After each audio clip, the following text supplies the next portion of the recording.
Good morning, everybody, and welcome to our channel, Red Bull Coffee and Crime. I hope everybody is having a fantastic morning so far. Um, Today, we are going to do a part two of what we were doing yesterday, which is going over a couple of cases that I have written some notes about and some crime scene photos. We have Arctic Fox, Hey, hey, and Garnett. My coffee is on here today. Hello. How are you guys? I I'm am doing all Why don't I see your guys' little things? right. Hold on. Let me see if I see it on YouTube. That's weird. No, I don't. Why are your things gone? That's so weird.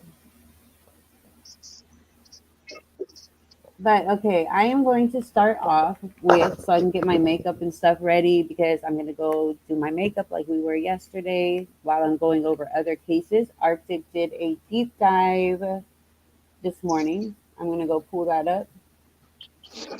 um, okay, it's right here. Let me share my screen. You guys, there's two of me because I haven't set up my camera yet for my computer, so I'm gonna use my phone in a minute. Confusing, right? Okay. All right. What made you do this case, Arthur? It was one that was requested that I do. Okay. Hey, Barbara, how are you? All right. What is going on, YouTube? This is Arctic Fox. Welcome back to the channel. Today is Wednesday, which means it is time for another edition of the Cold Case Vanished and Missing podcast. Today, we're going to be looking at the disappearance of baby Melissa McQuinn, who went missing on the 6th of March, 1988. At the time of her disappearance, baby Melissa was only 8 months old, and she would be 35 years old today. Oh my On God. your screen, you'll see an age progressed photograph of Melissa showing what she could look like at 29 years old. And in the upper left hand corner is a picture of baby Melissa at the time of her disappearance at 8 months old. There's a lot to unpack in this case, and so we're just going to dive right into the nuts and bolts of it. Melissa was the first child of Robert and Becky McQuinn. She had been born on the 3rd of August, 1987. Robert and Becky had been living in Louisiana when Becky learned that she was pregnant, and soon they would move to Trenton, New Jersey, shortly before Melissa was born. Once they moved to New Jersey, they shared a rental house on Lamberton Street with another couple, Rob Ashley and his common law wife, Wanda Reed. Robert and Rob were co workers. They had actually worked together in Louisiana before relocating to New Jersey. By March of 1988, the two couples had kind of formed a regular routine together. Wanda, by that time, had given birth to a son in January, and she helped Becky, and Becky helped her in return with raising the kids together. Wanda, although she was a 30-year-old mother, had a developmental disorder. She functioned at the level of a 5-year-old child.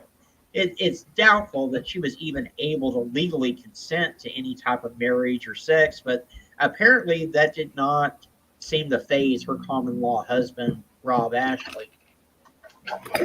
On the evening of March the 5th, there was a party held by a neighbor in the one of the local neighbors, and there were several children at the party. And of course, Melissa and Wanda were there. Becky was there.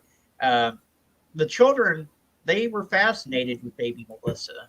At that time, she wasn't able to talk or walk or anything, but the children seemed to get a kick out of making the baby laugh and smile at them. The problem being is they completely ignored Wanda's son, and this seemed to be a thorn in the side of Wanda because she was angry that her son was being completely ignored while Melissa was getting all the attention. She'd eventually take her son home, and The next day, everything seemed to be back to normal. All the anger and stuff that Wanda had felt seemed to have just passed away and she'd forgotten about it. So the two men, they left for work, and then Wanda would knock on Becky's bedroom door sometime around 8:30 in the morning. This was part of their routine that they had established, where Wanda would take Melissa downstairs and watch her while Becky got dressed. It appeared, like I said, that Wanda had completely forgotten all the anger from the night before. And so Becky didn't think anything about handing Melissa over to her. She shut her bedroom door, lit a cigarette. She tried to decide what she was going to wear that day. But things would soon take a drastic turn. Becky was only halfway through her cigarette when suddenly she heard a loud commotion coming from the first floor. When Becky opened her door, she was surprised to see a neighbor bounding up the staircase. The neighbor seemed frantic and asked Becky where Melissa was. Becky seemed very confused by this, of course, and told the neighbor that Wanda had the baby. And then she realized that Wanda was actually trailing behind the neighbor, but Melissa was nowhere in sight. And so at that point, as you can imagine, Becky's heart sunk. Now, the neighbor, according to the neighbor, Wanda had approached her outside and said that Melissa had been kidnapped. And so, as you can imagine, Becky was in a panic. She went down the stairs. She was searching all throughout the house for her daughter. And it didn't take long for her to realize that Melissa was nowhere in the house. And, Wanda knew that she wasn't supposed to take the baby outside or anywhere for that matter, unless she asked Becky for permission first. Until that morning, it was something that she had always agreed to, and she never violated that, violated Becky's trust by taking Melissa anywhere. So, as you can imagine, Becky calls the police, and the neighbors all search for any sign of Melissa outside. It took a little bit for the first Trenton police officer to arrive on the scene, and when he did, Becky's in hysterics. The officer soon realized that he wasn't going to be able to question Wanda because, she was pretty much useless. Her story was changing, and she didn't have any clarity to it. She didn't have the mental capacity to really understand the situation.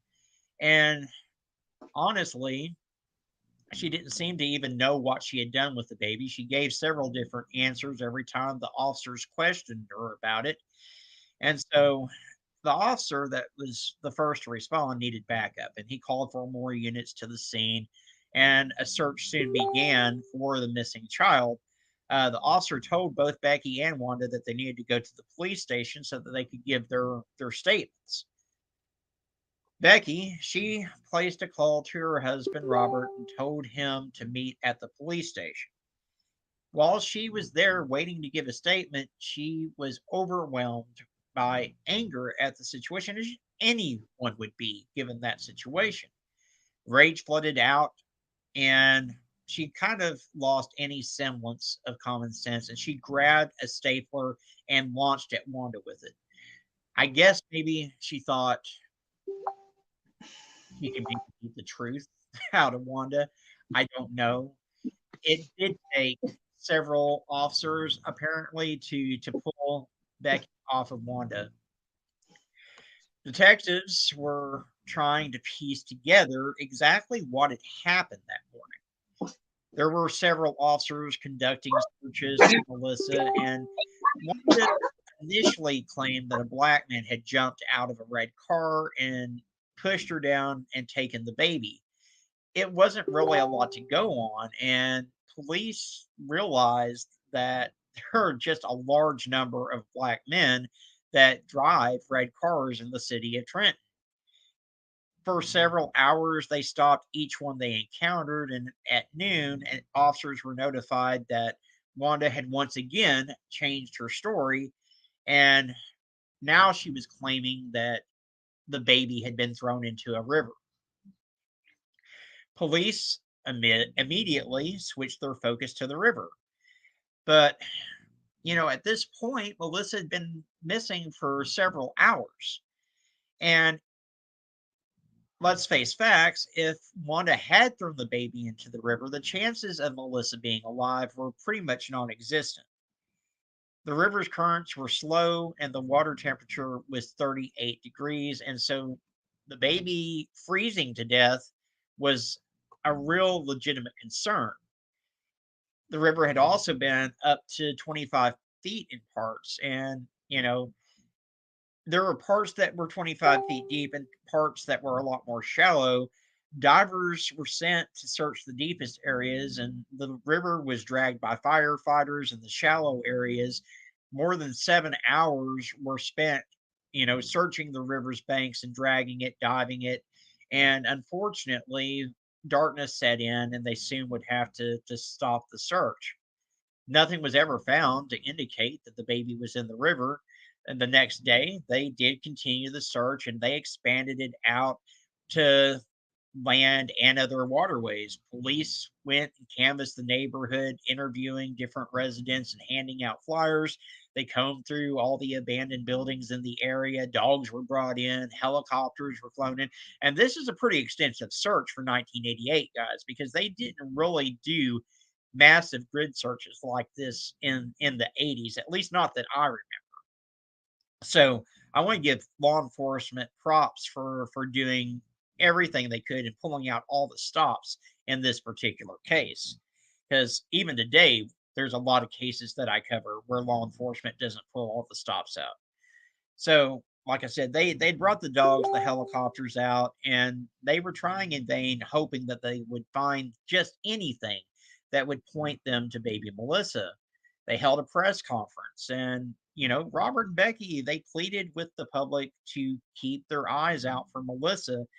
You know, they felt that Melissa had been kidnapped, but police officers, law enforcement, they weren't completely convinced that it was an abduction. Um, Police, they no longer believed anything that Wanda really said, especially not her initial story about the black man in the red car.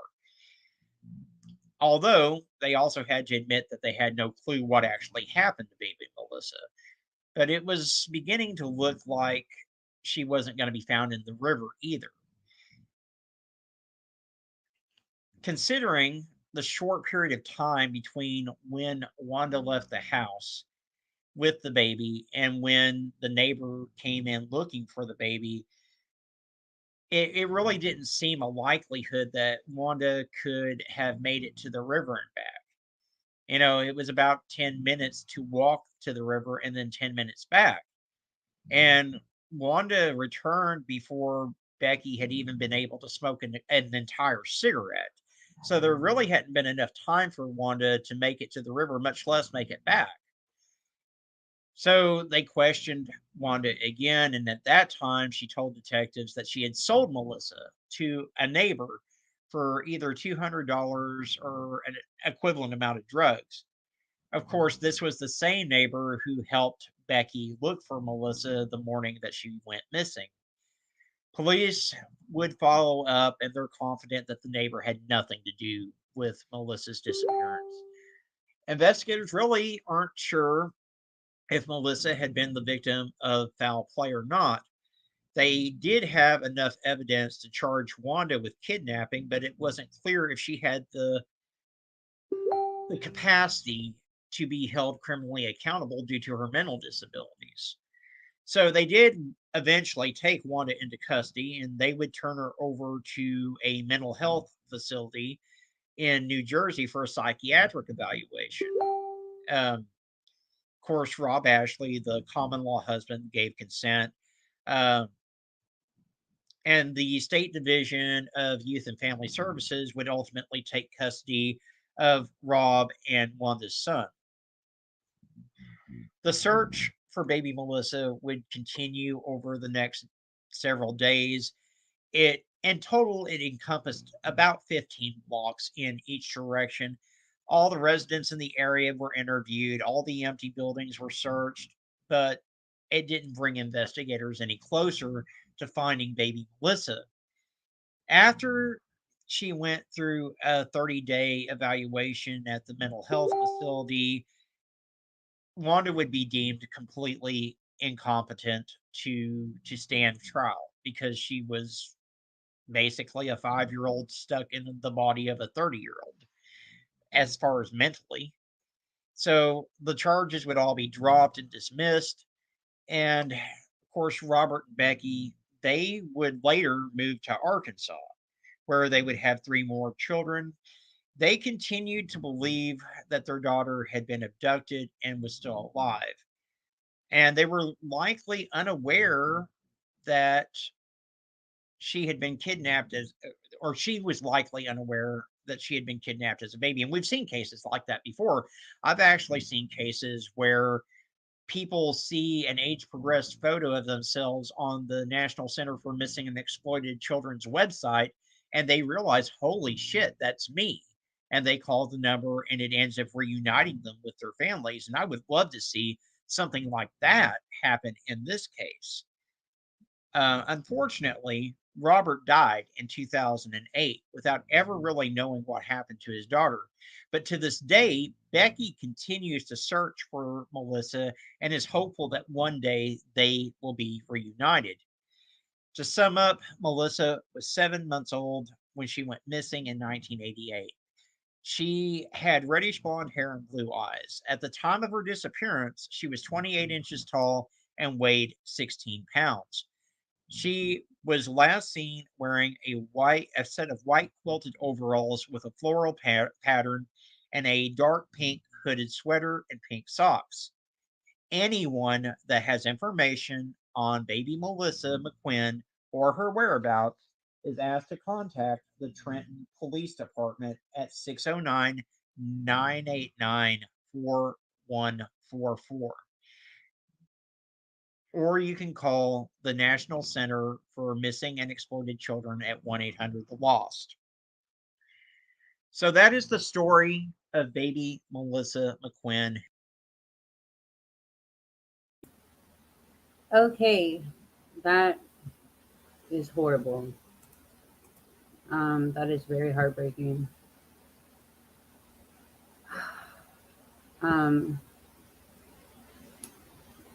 You guys, please, share this video. If anyone has any information, the numbers are at the bottom.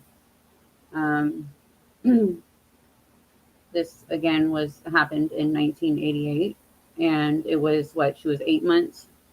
8.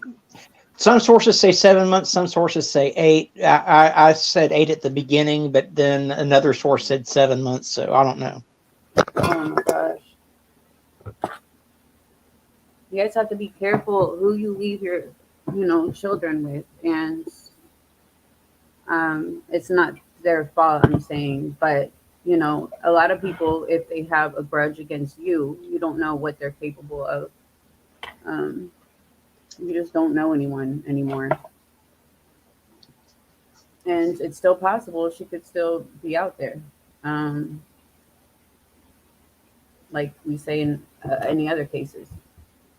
And we've seen people come home decades and decades and decades later. So, look at how cute she was. Burnett, are you still there? I am here. I'm just muted. I'm getting breakfast, honey. Okay. But definitely, please share, you guys. I am going to actually watch this again when we get off of here. And I guess Arctic, he's been doing more deep dives. Is it every Wednesday you're deciding to do them? Yeah, every Wednesday, as a general rule, I'm doing a Cold Case Wednesday podcast on one of the colder cases. Okay, awesome. So please share this heartbreaking story. I don't understand what these people do with these missing children.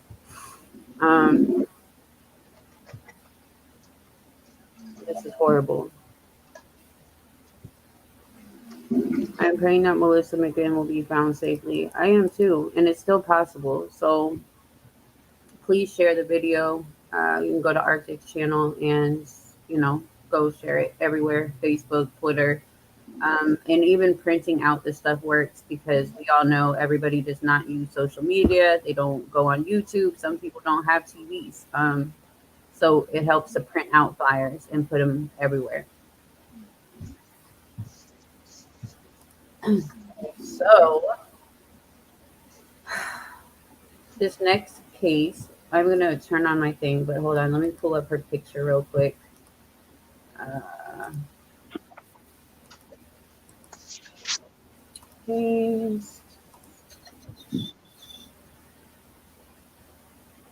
This little girl. Oh, this isn't a big enough one, but oh well. It'll work, I think. Can you guys see that? Yeah. All right, let me get my camera thing ready. Parents and grandparents. All right, my hair is greasy because I am actually doing some kind of it's for hair growth and to make your hair healthy. So do not judge me. Hold on. I'm trying to get ready and prepared for when we do our cooking and frying.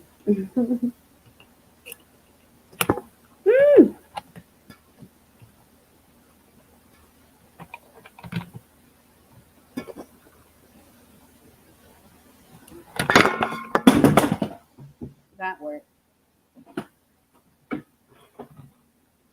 I wish I knew somebody that knew how to connect stuff. Yes, and I have the same shirt on I did yesterday. My kids are sick, so I haven't changed or anything. Oh, I'm upside down.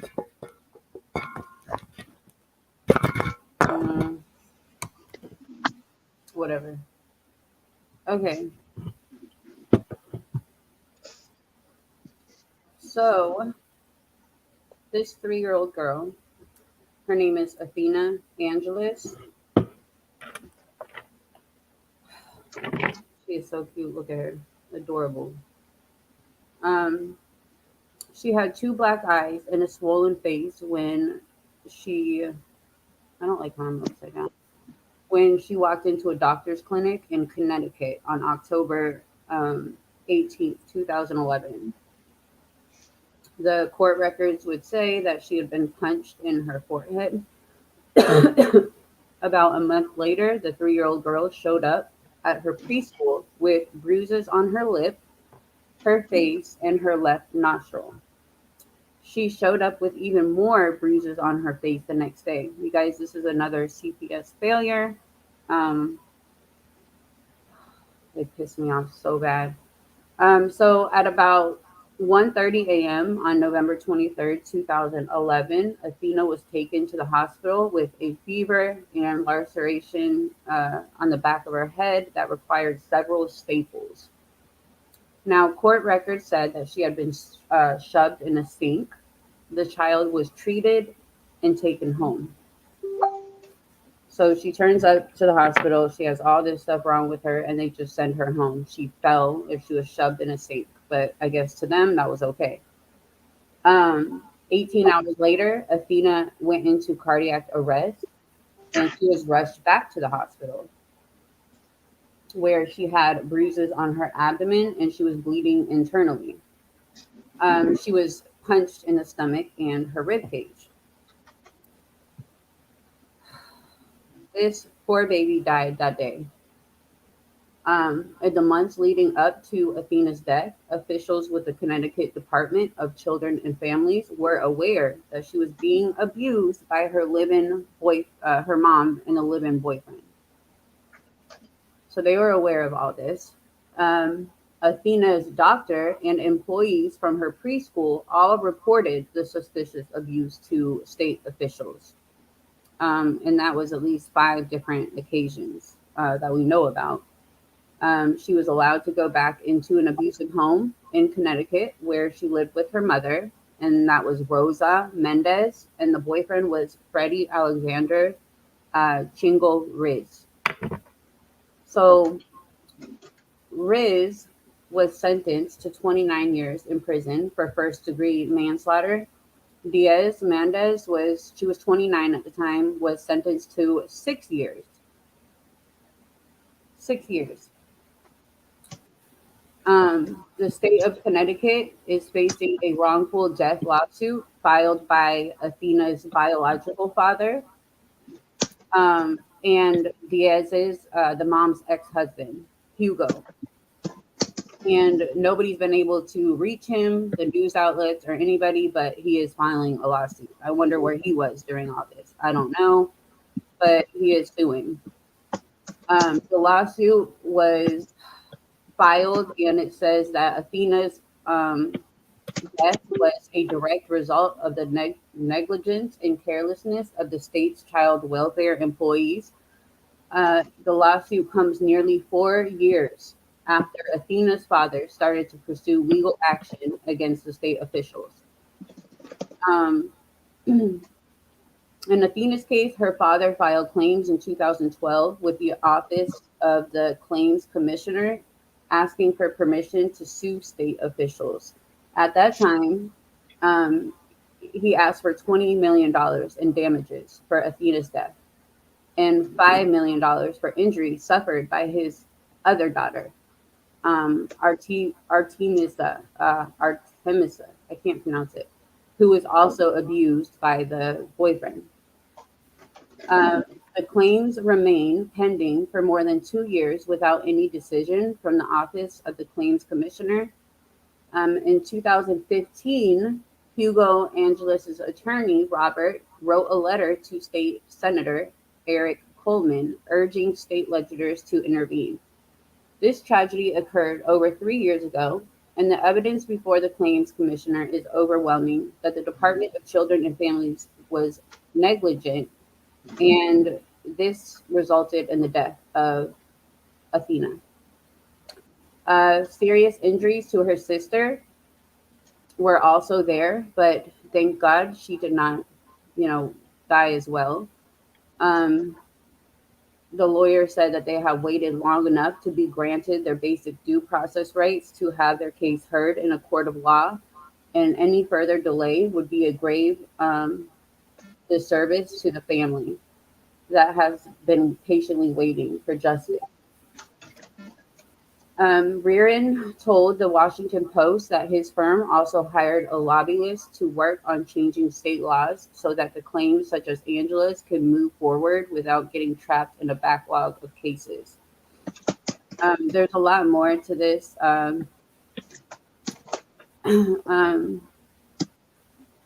Lawmakers tweaked the law so that the Office of Claims Commissioner will be required to approve a claim if it's tied to another pending lawsuit. In Angela's case, he had already filed a related medical malpractice lawsuit against the hospital where Athena was admitted before her death. In light of the change in the law, the new Claims Commissioner, Christy Scott, finally gave Angela's permission to sue state officials last month. The lawsuit was filed on September 16th, nearly 5 years after Athena died. As a state senator, I'm embarrassed by the facts leading to the child's death. Some of the facts are almost uncontroverted.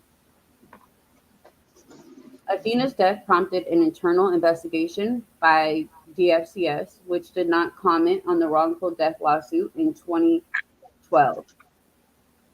Detecting child abuse is not an easy or simple task,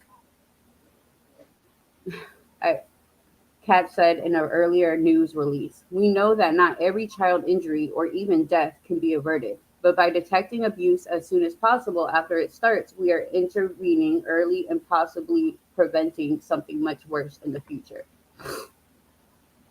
This baby was, she was abused any way you could think of. She was kicked, she was starved, and her sister as well. Her sister didn't get it as bad as her, but it's still bad when you're abusing any child in any kind of way. And for the mom to only get 6 years, heartbreaking. She she was there. She was part of it. She let it happen. So, another CPS failure. See, way too many of them. Way too many. It's ridiculous. Let me pull up my other. I'm so sick of this. I don't know if you guys heard of the worst case abuse that's ever happened to a child in Oklahoma. I didn't write notes about this, but I will pull it up and I will read it. I want to see. Okay. Let me pull this up. I've never heard this story or this case. Couple sentenced to 130 years in prison, each for worst case of child neglect. An Oklahoma couple whose twin baby girls were starved and left in filth were sentenced on Monday to 130 years in prison for what authorities said was the worst cause of child neglect they've ever seen. Aslan Miller and Kevin Fowler were both convicted of 5 counts of child neglect last month after their 9-month-old daughters, they were twins, were found weighing about 8 pounds each during an urgent care last December. The little girls were hospitalized. Miller, 24, and Fowler, 25, were arrested. You guys, this is disgusting what's coming next. Investigators found heinous living conditions at the family's Collinsville home, where cat feces was smeared on the walls. Maggots were in the girls' playpen. And an official with the Oklahoma Department of Human Services testified during a preliminary hearing. A maggot was also found in a wound of one of the children. This maggot, what I have read when I was just looking over it quickly, one of them was actually found up one of the baby's penis. The not penis, vagina. I was looking at another case where there was a maggot. So a maggot was found up her thing. Suffered from bed sores and severe diaper rash. One had infected hand as a result of hair being wrapped around a finger and never removed. The girls were immediately taken from their parents and have made excellent progress since they were placed in protective custody. Authorities said Miller and Fowler told them that they felt overwhelmed as full-time working parents of small children without enough outside help and no government assistance. There's no excuse. No excuse. Jurors in Tulsa County convicted the couple on Friday and recommended each serve 30 years on each of the 4 counts and 10 years on the 5th count. The children's maternal grandparents, John and Kathy Miller, are set to be tried next April on multiple counts of child neglect. The children's paternal grandmother, Rita Fowler, also faces multiple charges of child neglect, and they have pled not guilty. So they knew what was going on. They didn't say anything. Let me find the other article where the maggot was found. Disgusting. Disgusting. A nurse called this one of the worst cases of child abuse as well. A nurse claimed one twin had feces inside of her ear and witnessed a maggot crawl out of one of the girls' genitals. Cat feces was also spread all over the walls and floors. So, Miller told cops that she was aware there were problems in the home, but she and Kevin were new parents who never took care of infants before. Prosecutors called a DHS worker, a doctor, and a child crisis detective who said the girls were literally starving to death with skin hanging from their bones and had diaper rashes so severe that their skin was falling off. So they are trying to make the excuse they didn't know how to. There was one article that said parenting didn't come with a book. No shit. But you don't. Oh, I was like, I wonder why Arctic's not talking. Um, Parenting doesn't come with a book. Um, None of us know what we're doing when we have a child at first. Um, but you don't abuse. You get help. If you need help into raising your child or learning, they have programs for that. It's disgusting. Arctic, No one is born a parent. Y'all learn as you go along. I mean, I yeah, have helped raise my nephews and stuff, and you learn this stuff, and you ask for help if you don't know something. There's no excuse for any children being mistreated the way these children were treated. So exactly. I'm trying to fix my phone because, oh well, whatever.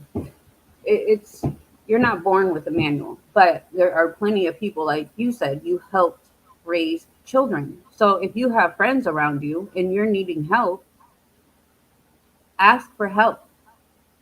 There's plenty of places where you can get help at. You can go to parenting classes. You can go to counseling. There's so much stuff that you can do to get help. Me going through postpartum with almost all my kids, I got help. I got put on medication. You know, I myself even took parenting classes because this was before I didn't know really that it was postpartum. And I took parenting classes. I'm like, what is wrong with me? Like, I didn't abuse my kids or anything, but I was like, there's definitely something wrong. Now, these parenting classes, they teach you techniques, um, they do a lot. They teach you a lot. So they're very good. Um, and it doesn't have to be somebody telling you like what what is that? a It's not shrink.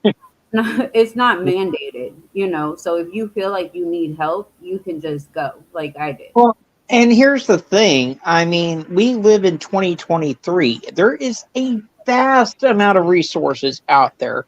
We're Yeah. not talking about 1983 where we didn't have the internet. Almost anything you can possibly think of relating to taking care of a child, you can easily ask Google and it will help you out. Also, if you're going through postpartum depression, you have to dial three numbers now: 988, the crisis hotline, and they can talk you down and put you in a place and point you in a direction where you can get the help that you need. There's no excuse today. No excuse. No excuse. So, oh, these people really piss me off. Really piss me off. Um, Hold on. There's another one. Let me pull up my notes instead.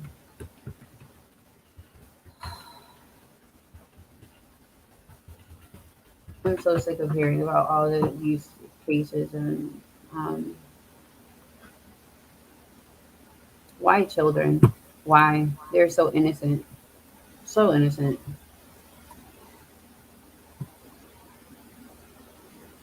I wanted to go also. I can't though until the trial's over. Anthony Avelos, we're on day 8 of the trial. I've talked about him before. Arctic, I think you know who Anthony Avelos is. Yeah.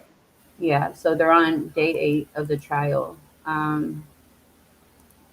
And I hope those pieces of shit get life, even though what's his fucking name, Gaskin or whatever, thinks that these people deserve a second chance. Um, Bullshit. Hated.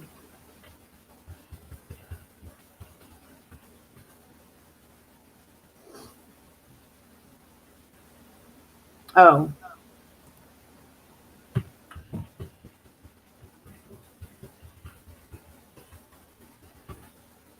um,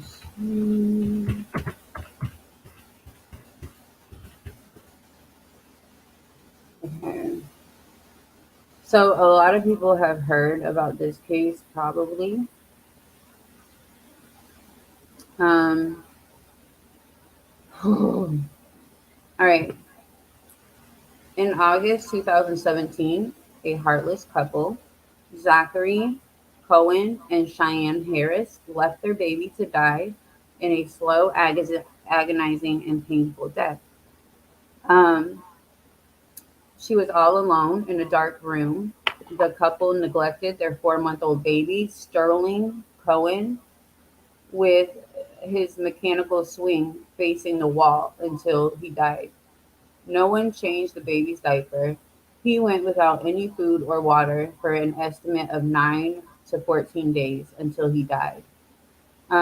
Sterling had developed a diaper rash that devoured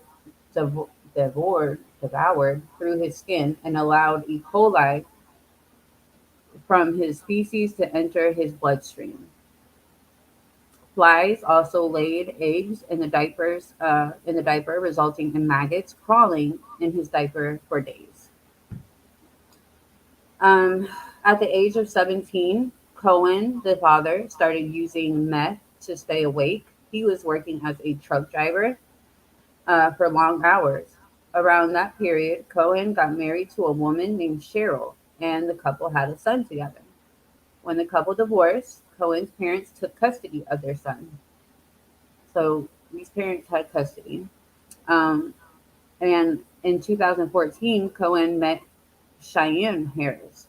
The two had a daughter a year later. On November 15th, 2015, by 2016, Cohen had influenced Harris, which is the mother, into using meth despite being pregnant with their second baby.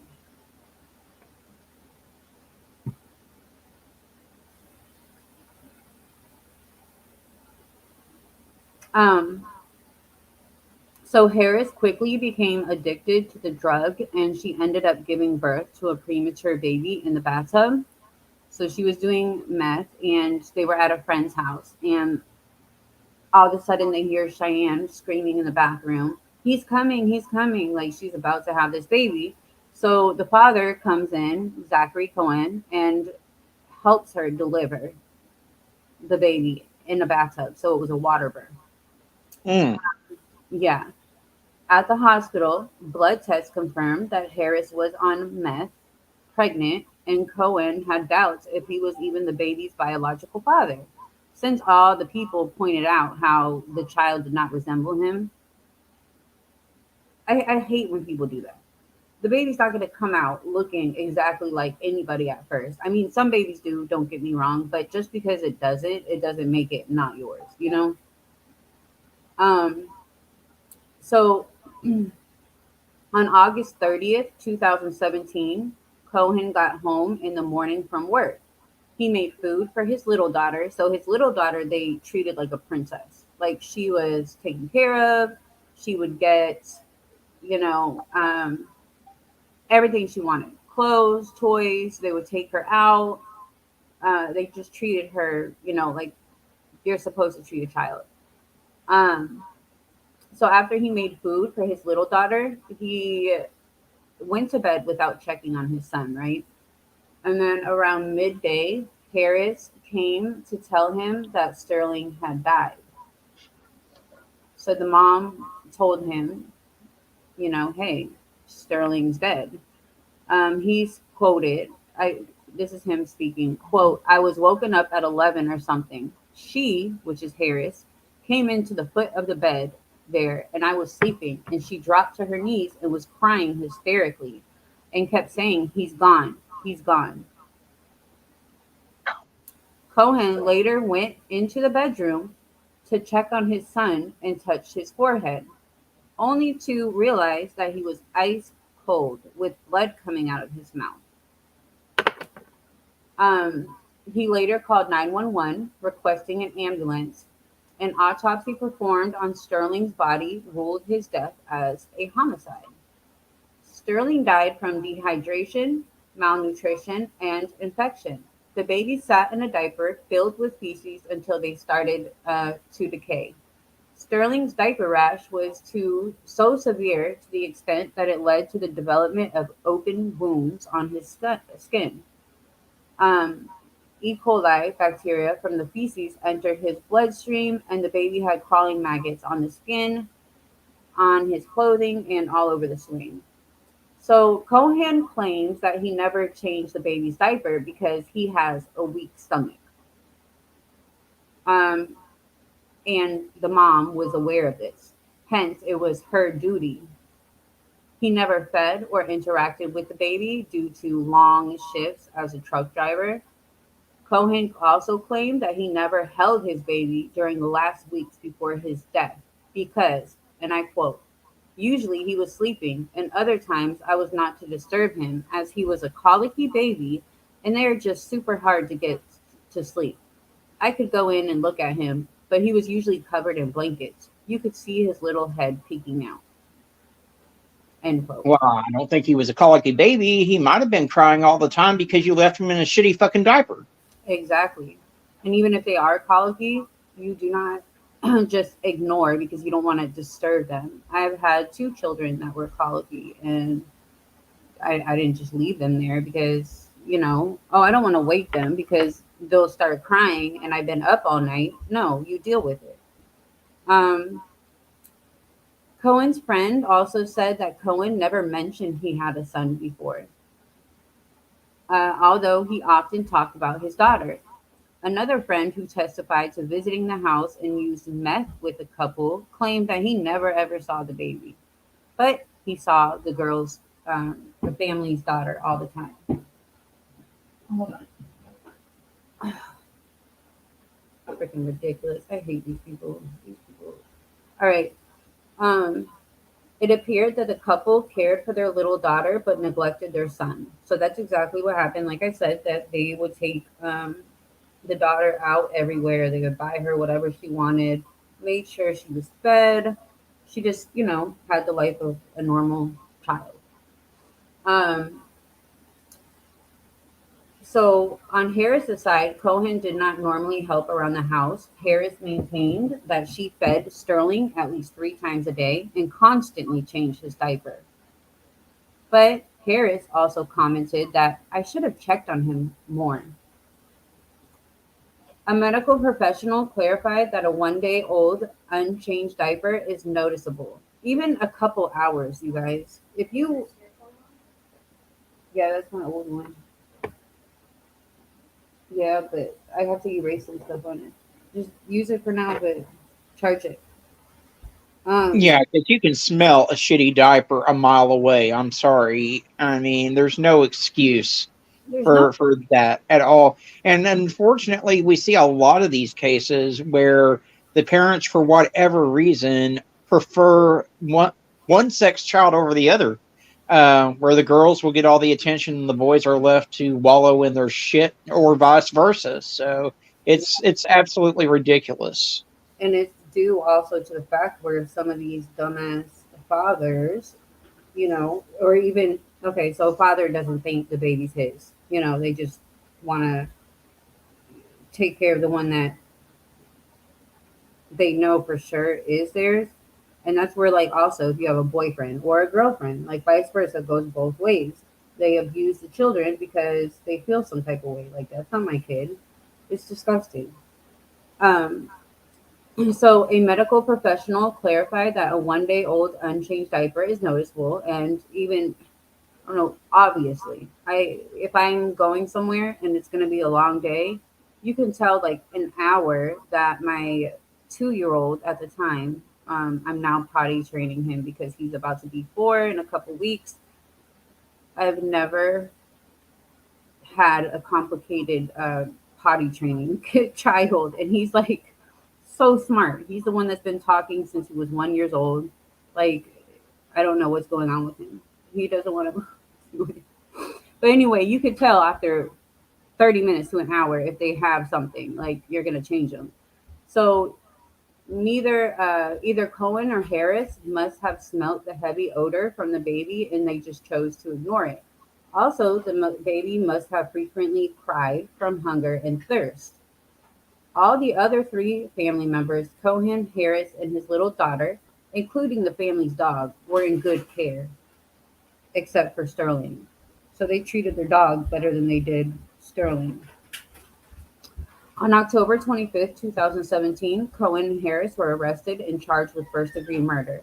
Both of them were found guilty and sentenced to life imprisonment.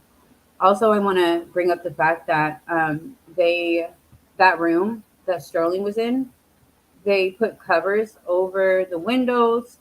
They turned up the heat. Like, they would turn up the heat all the way. They had like a box in there. And so he was just, it was really, really hot in that room. Really hot. Hey, Sixth Sense. I am so glad you're back because that other live when Chris was on there, it was really embarrassing. We talked when Arctic got off. We were talking for like a good 45 minutes. It was Barbara, myself, and Chris, and we weren't even live. And we were talking to Amelia. We were like, Amelia, how much is milk there since a watermelon is $12? Yeah, Mom. And she was not answering.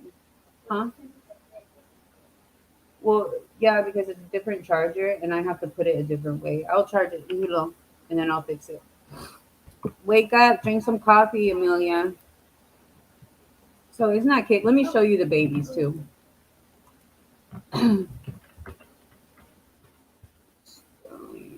Oops. Oh, well, go put it on her bed.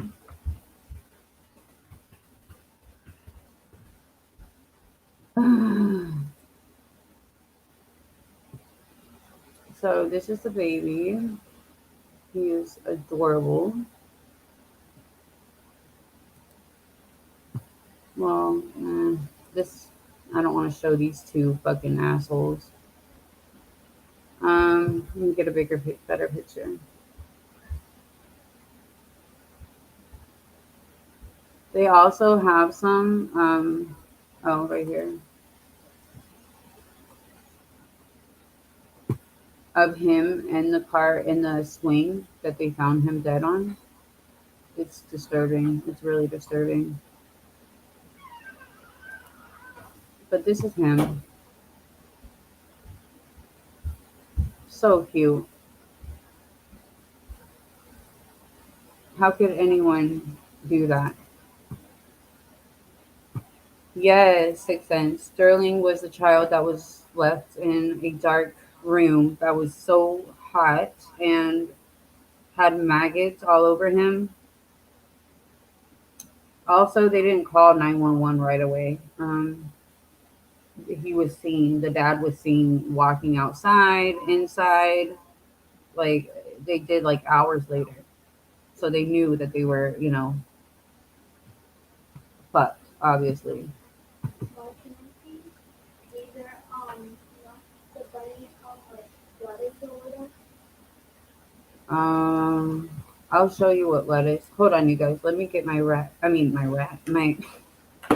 I'm thinking of rats because I'm like this room. I don't know. My mind works a different way. I'm gonna get my bunny some lettuce real quick. Hold on. Ooh.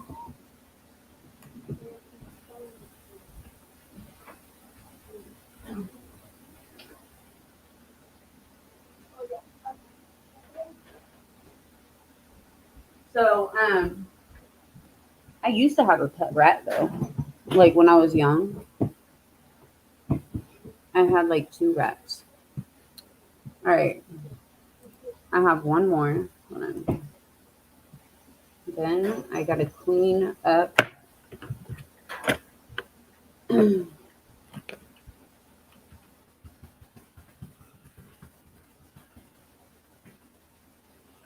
Yeah, I think we did him before.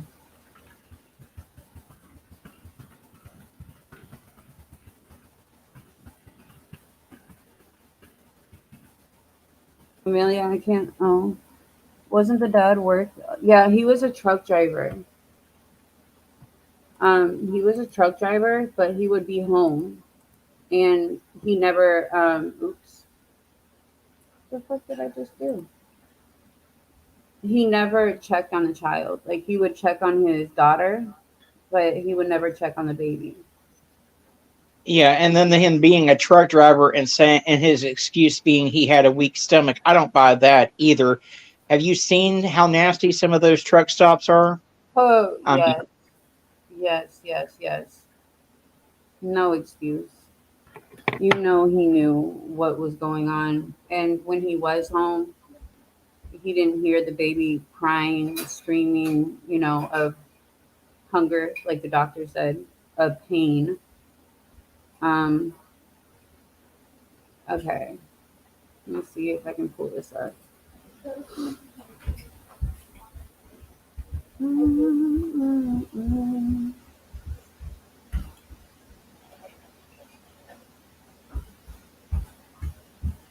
Ugh.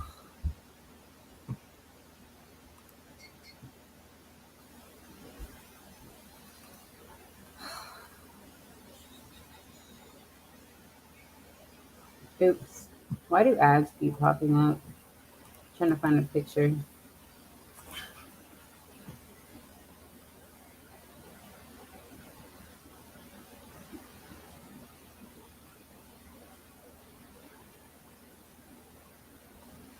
Okay.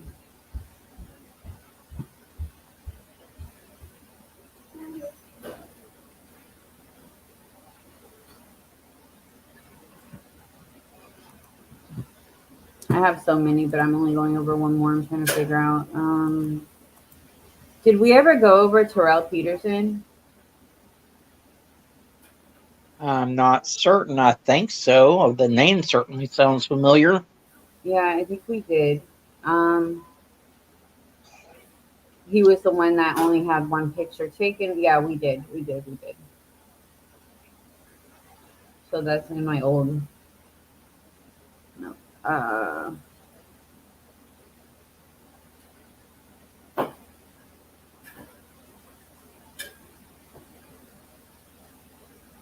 Okay. Uh, Mom, I think they're going to water. okay. Hold on.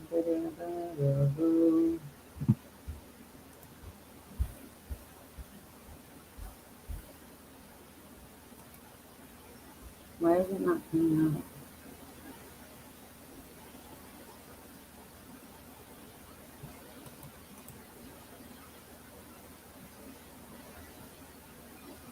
All right.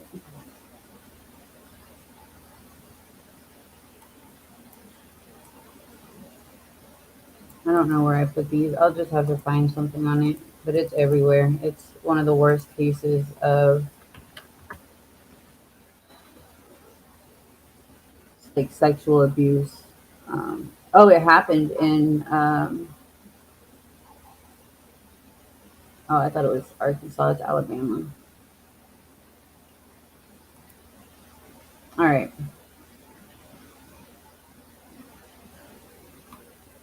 So, an Alabama mother has been ordered to serve the equivalent of multiple life sentences for sexually abusing her two daughters for years, along with her husband.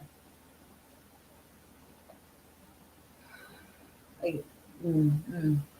Lisa Marie Lesher, 41, was sentenced to 723 years in prison on Monday for multiple heinous sexual crimes. She was convicted last month of rape, sodomy, and sexual torture, and sexual abuse of her daughter and stepdaughter. She got 99 years for each of the count of first degree rape, first degree sodomy, and sexual torture. She was hit with, and she received additional years for sodomy and sexual abuse charges. Um,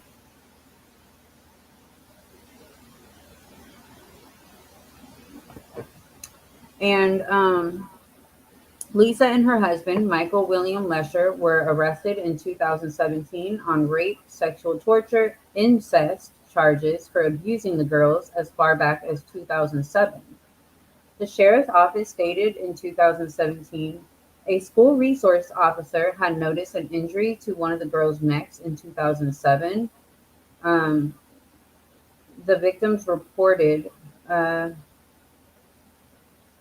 the how do you say that? Tuscaloosa, Tuscaloosa News reported last year, and the victims reported the crimes. But while the abuse began years ago when the girls were underage, it wasn't until they were in their 20s and ready to testify that charges were finally brought forward. Michael, 54, was sentenced to 438 years in prison for his role in the sexual abuse last year. He was convicted of rape, sodomy, sexual abuse, and incest in a case that prosecutors called one of the most disturbing they've ever seen. In my 37 years as a prosecutor, this is the most disturbing case of child sexual assault that I have ever tried, Morgan County Chief Assistant District Attorney Paul Matthews said at the time. During his trial, jurors had a recorded interview of Michael claiming that one of the girls, who was under 12 years old at the time, was a willing participant of the abuse. This man tried to say that a child under 12 was, doing this because she wanted to, she was willing. Seeking justice for these victims became the goal of the Morgan County District's office, Matthews said at the time, according to the Tuscaloosa News report. They have waited far too long for their day in court, and I'm glad that they were finally able to give them the opportunity to tell about the abuse that they suffered at the hands of their own father. Prosecutors seem equally elated about Lisa's sentence. We are thrilled with the sentence in this case. The victims suffered for years living with these monsters and have suffered with the consequences of their actions for over a decade. The sentence in this case was well deserved and gives the victims a sense of closure. I want to go into the abuse because that wasn't it. I had all this stuff down. Now I don't. Okay. Yeah, so the school is the one that notified a resource officer after they saw an injury to one of the child's neck. Uh,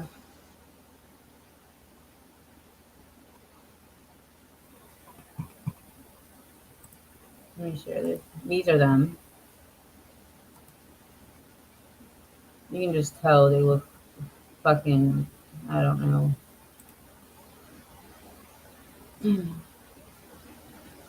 Oh God, another case in Australia, but I'm not going to go over that. It's one of the worst, they said. Um,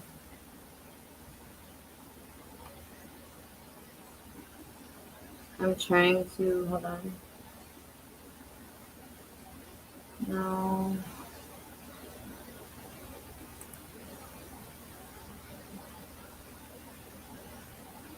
Okay, I will go over what happened. I mean, it doesn't matter, but it's really disturbing.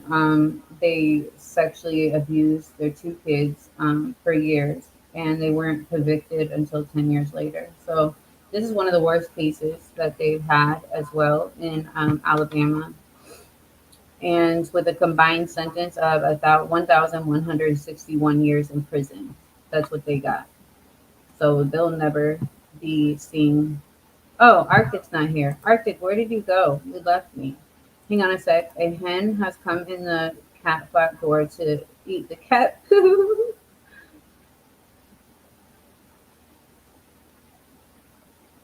You guys, I didn't have my notes pulled up this time, like I did yesterday. So I'm just like kind of going through some cases, and without my notes, I'm getting distracted, so I can't even finish my makeup. My ADHD is, kicking in. I was a truck driver and a single parent. Very first thing I do after work is say hello to the children. That's part of it. Exactly. And this guy claims that, since he was a truck driver, he came in late and he would see his daughter. So if you could see your daughter, why did you not go in and see your son and check on him? You know, you guys are both on meth. You, I don't know. It's so sickening.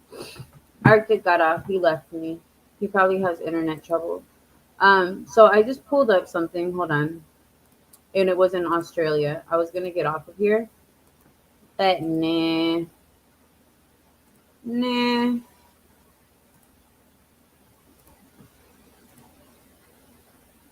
Maybe I didn't. Where did it go? Where did it go?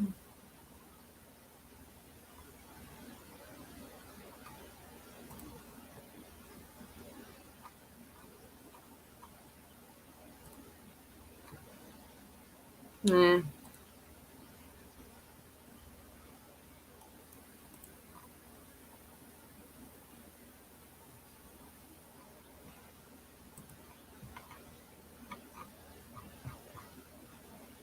Crime scene photos.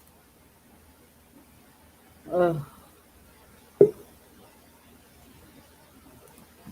There he is. He didn't leave me. No, my connection is giving me fits as per usual. I was just telling them that yesterday when I was doing this, I could concentrate on my music. I mean, my makeup because I had my notes. And today I just wanted to jump on here because, I had to jump off real fast. Um, my ADHD is not allowing me. All right, so have you guys heard of Dylan Redwine crime Oh, scene? yes. Yes. What do you know about this case?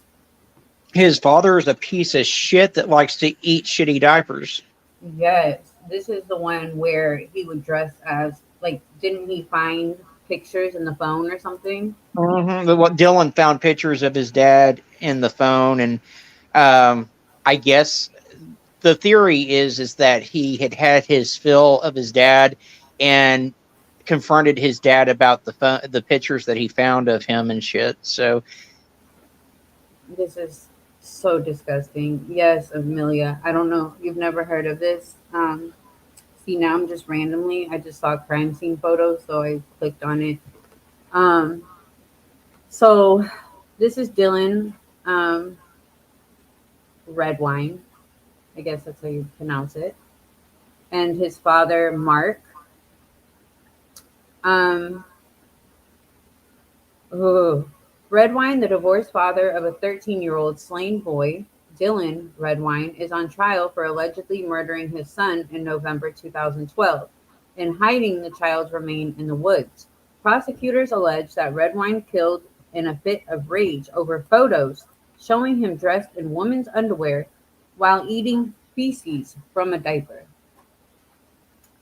Redwine had maintained his innocence from the beginning, claiming that he left his home near Durango, Colorado, to run errands, and he returned home to find his son missing. Dylan was visiting his father during Thanksgiving break after a judge ordered the visitation. A damaged relationship exposed with compromising photographs in the hands of a 13-year-old who is disgusted by these photos, which triggered a violent rage in the defendant. So yeah, he like goes to his dad and he's like, "What is this?" Basically, right? And then the dad goes crazy. Um, he had an older brother, which was Corey, and he had already seen the photos before Dylan's last visit to his father. While Mark Redwine was sleeping, the brothers looked at the photos on his laptop while inside a locked bathroom. Corey then used his phone camera to take pictures of these compromising photos. In late 2012, volunteer search teams and authorities began scouring the area around Redwine's home for months. The search proved to be difficult since Durango is at an elevation of 6,512 feet, with steep canyons and mountains. In June 2013, searchers found a few of Dylan's bones in a secluded spot near Redwine's home. Searchers found his remains in an area difficult to get to, especially for a young boy or someone who doesn't know the area well. According to the prosecution, the remains were found off of an ATV trail on Middle Mountain Road in Vallecito, an area the suspect is allegedly familiar with. This is some crime scene photos. Wait, where's the next? This is his. Oh, it's a bone. Hold on. How do I go back? How do I go back? If I go back, oh,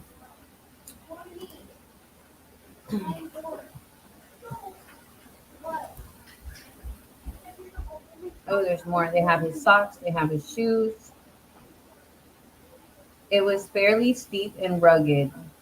Dan Patterson, a former LA La Plata County Sheriff's Office investigator, testified a shred of underwear, earbuds, and scraps of clothes were found at the site that looked like it was a dump site for the body. Searchers also found Nike Air Jordan shoe, a feline sock, a shredded white socks shirt, and a pair of kicker headphones. Dylan's mother and family members said the items belonged to Dylan. Investigators also found Dylan's blood inside Redwine's residence in several different locations. Cadaver dogs picked up death scents in the laundry room, living room, and kitchen. Although investigators didn't initially see the blood in Redwine's home, they found several spots of blood in the living room after using luminol. The defense argued during the first week of Redwine's trial that the blood found in his home was small and could have happened to anyone who lives in the house. Defense attorney John Moran added that the dog sniffing death scent techniques are junk science. Yeah, it was a while ago. Hold on. Okay, so I guess this is where the blood. So he's saying that this could have been anyone's. There's blood on the chair. Blood everywhere. Just little pieces of spots of blood. He needed some new furniture. Oh my gosh. So 2 years later, in November 2015, a couple stumbled upon a human skull that turned out to be Dylan. Experts indicated that they noticed blunt force trauma to the skull.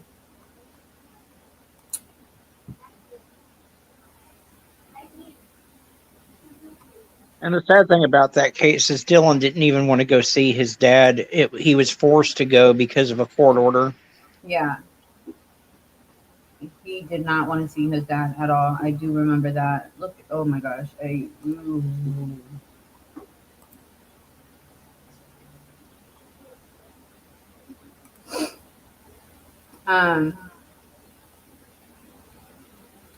So France said that the remains have been ravaged by animals which left tooth marks. However, the fracture above Dylan's left eye was probably not caused by animals, she said, as well as the V-shaped indentation found on the cranium. You could have something blunt hitting the cranium or the cranium hitting something blunt, France testified. Former La Plata County Sheriff's Office investigator Joe Gabbard testified on July 1st that he found what appeared to be a finger or a toe mixed in with animal droppings near the area where the other bones were found. Oh, see, I never knew that.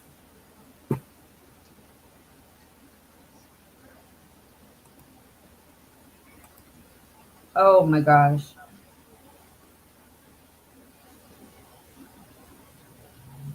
But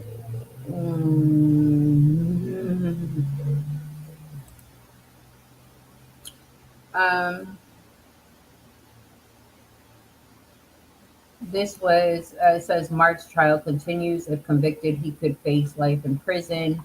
But he was convicted, right?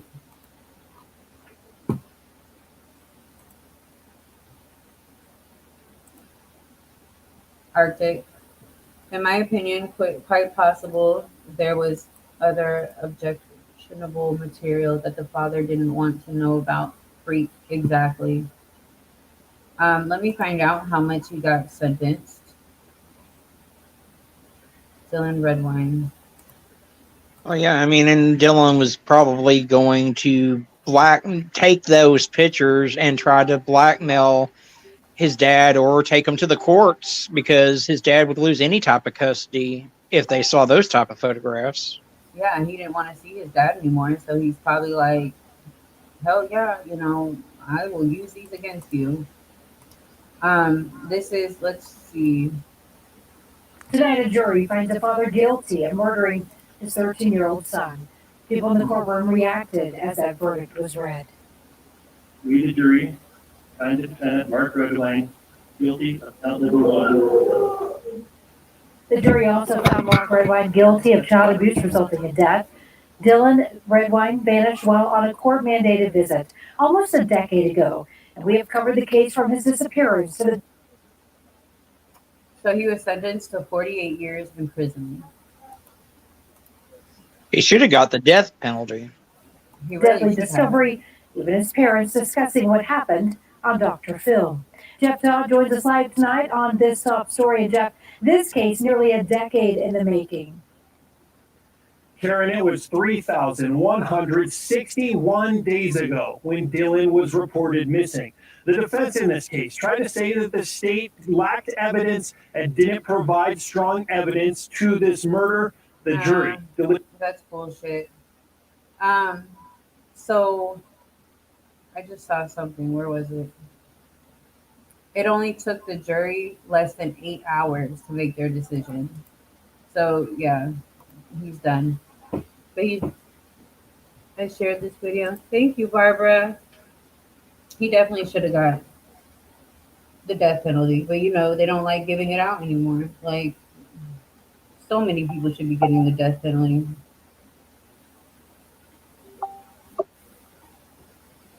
What is that noise? It is awful. All right. I said one more, but now I just found some. Let me just do one more. The Tot family massacre.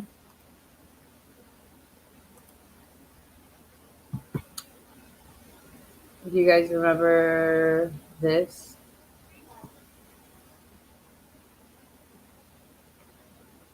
Did Arctic leave me again? No. No, I'm here.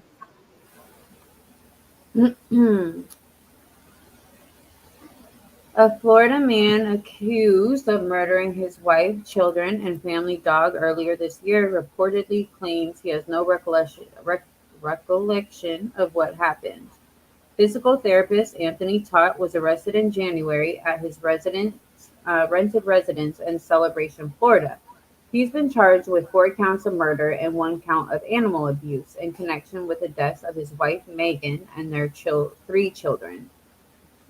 He was also accused of killing the family dog, Breezy. According to Osceola County Sheriff Russ Gibson, authorities did a welfare check at the Tot home on December 29th after a relative in Connecticut said that they hadn't heard from the family in a while. The relative told police that the family may have had the flu, according to Gibson. All right, so these are the murder weapons used. Nothing suspicious was noted during the December visit to the home. Florida officers returned to the home January 9th with federal agents. They served an arrest warrant from the... Is that you, Arctic? Yep. They served an arrest warrant from the Department of Health and Human Services after investigators alleged Todd scammed insurance companies for numerous years.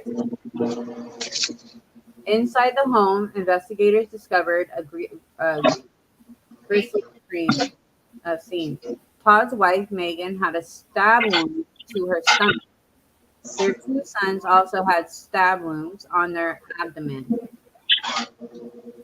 According to investigators, the boys' bodies were completely black and had started to decompose. The youngest child, Zoe, did not have any obvious physical trauma. Investigators said that they found the little girl at the foot of a bed wrapped in a blanket. These were the boys' clothing that they were found in. On Monday, the Orange Osceola State Attorney's Office released a jail call made in February between Todd and a relative. He says, quote, "I don't remember anything over Christmas and pretty much the first week I got here." Let me see if I can get this phone call if I click.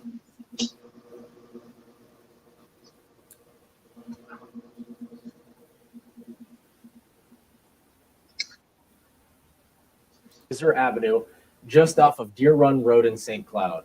Sheriff Marcos Lopez says they responded just before 9 o'clock this morning to a report that a man inside the home was upset.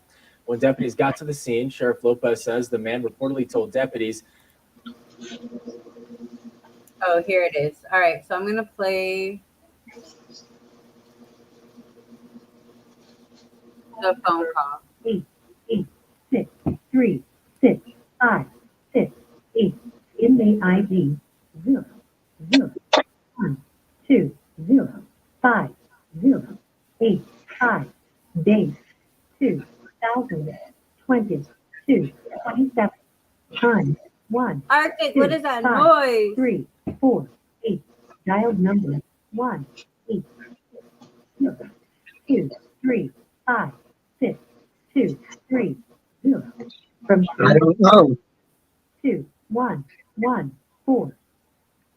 Press 1 for English. The time is 12:53 p.m.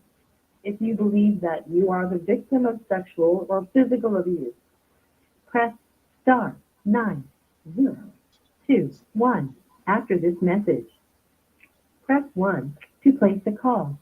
Press 4 for the message system. Please enter your PIN number.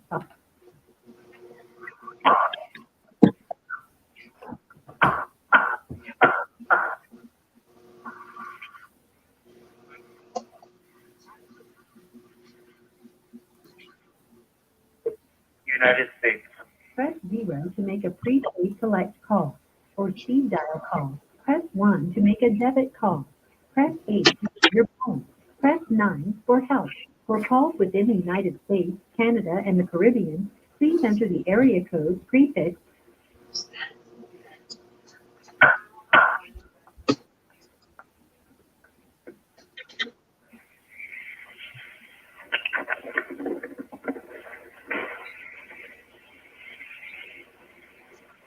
Hello, you have a prepaid call from an inmate at Osceola County Correctional. Your account balance is $25. To hear the charges for this call, press or say 2. To accept this call, press or say You guys, this is so 5. good. To refuse this call, hang up now. To block this call will be recorded and subject to monitoring at any time. Starting Monday, February 3rd, fresh favorites cannot be ordered for approximately 2 to 3 weeks. Thank you for using IC Solutions. You may begin speaking now. Hello? What's up, Chief? I've been held in isolation. I still am. I'm making this phone call under direction and supervision. Oh, poor you. No, it's beyond what I can explain right now.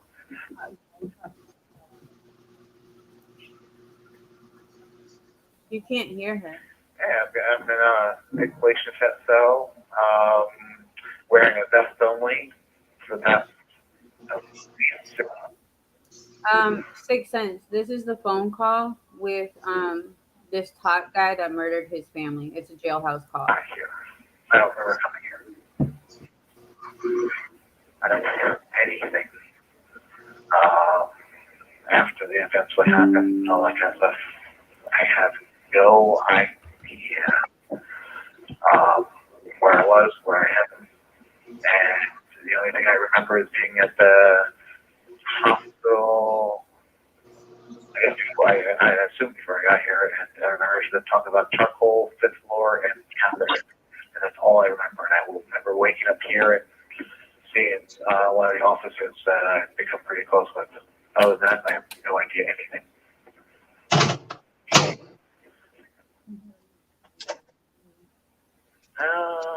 Do me a favor, because I'm meeting my attorney this afternoon. There's a couple things. So one, and I know, and you know me, I've always done business, but I need to get a couple things done. What about sheet with, yeah, I want to say thank you. Thank you for the, she said to her.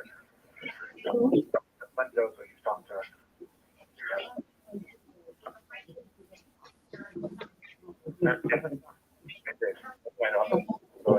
A couple weeks ago.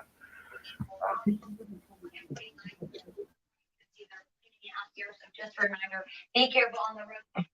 Like out there, even. What is going on?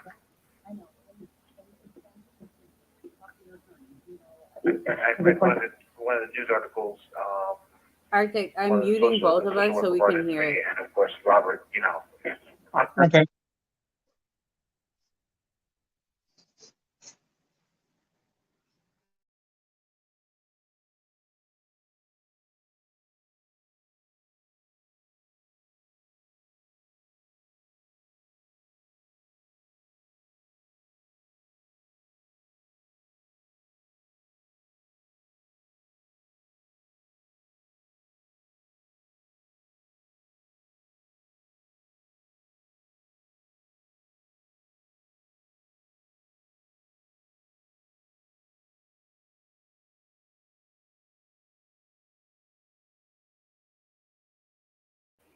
talk about it right now. Can you hear it now? Realize that, okay?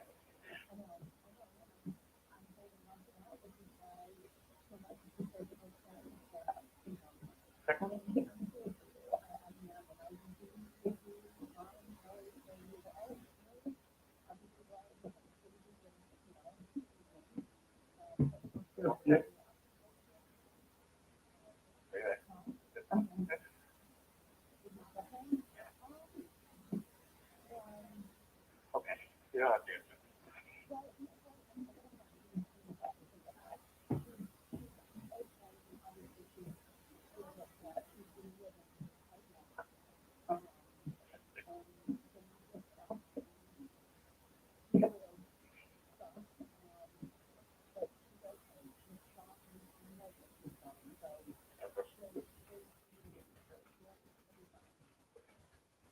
all right, I'm place.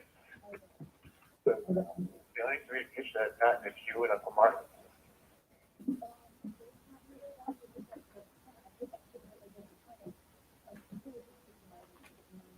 You can't hear what they're saying. Okay. Yeah, it's really bad. I don't know why the volume's like that anyway. So we will just read the story. I'll put the link to that if you guys want to listen to it. But so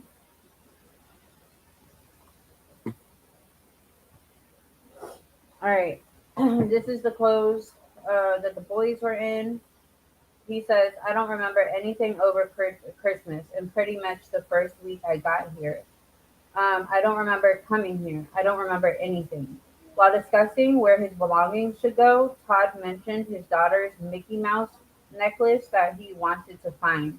He claimed Zoe wanted the necklace for reasons you'll find out later. I don't know what those reasons were. Here's some more pictures. But I couldn't find the Mickey thing. So if you could find that, but I couldn't find it in the jewelry box. But I ended up falling asleep, and let's just leave it at that.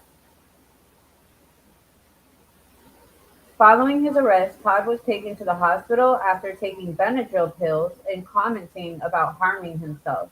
According to court records, Todd was deeply in debt and faced eviction along with several lawsuits from creditors, which may possibly have sent him over the edge.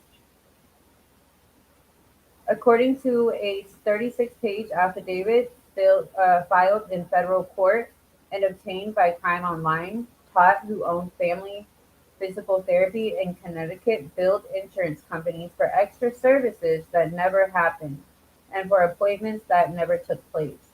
Numerous parents of children who were patients at Family Physical Therapy confirmed that their insurance companies were billed for these therapy sessions their child never attended. Todd owed over $100,000 to investors after taking out loans from 20 different commercial lenders to fund his business. He's accused of defrauding the government's Medicare and Medicaid programs, as well as private insurance companies, such as Anthem Blue Cross Blue Shield, to pay off his debts.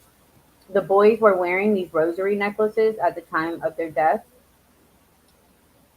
Anthony Todd remains behind bars in isolation. Before hanging up, he told his family members that he never stopped loving his wife.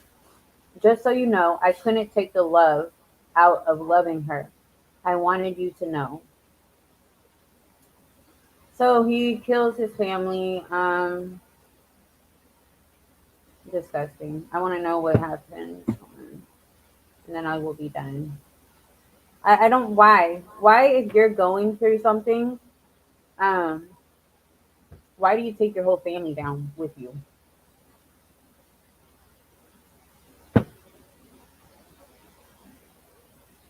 The Arctic. Oh, he's still here.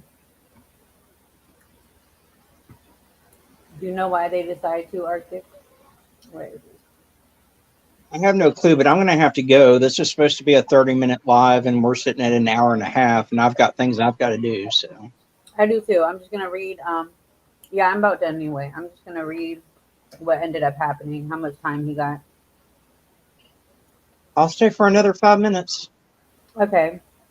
So in 2022, Anthony Todd was convicted of the murders and sentenced to life imprisonment without the possibility of parole. An additional year was added for the killing of the pet dog. So yeah, that's what happened. He also said that he was trying to save the family from the apocalypse and join them in the afterlife. So, like at one point, he claimed that Megan attempted suicide by stabbing herself in the liver after killing the children. So he tried to blame it on the mom. We've heard this in another case. The Watts case. So that was that. Disgusting people. These stories break my heart. I'm going to start doing these. Yesterday, if you guys go back and watch the other live, it was better because I had my notes. But yeah, like I said, I wanted to come back on here because I had to get off that one. So I appreciate you guys coming on. Please, please, please go to Arctic's page and go share so we can see if we can help bring that missing, now older, young lady back home. I appreciate you, Arctic, for coming on as always. Please give our videos a like. If you have not yet subscribed, please do. Thank you guys for all the support. Thank you, Barbara. Thank you, Amelia. Oh, I just saw your comment. Sorry, Arctic. You know how it is sometimes. All right, you guys. We are going to get out of here. I love you guys, and we will see you later. Bye. Bye.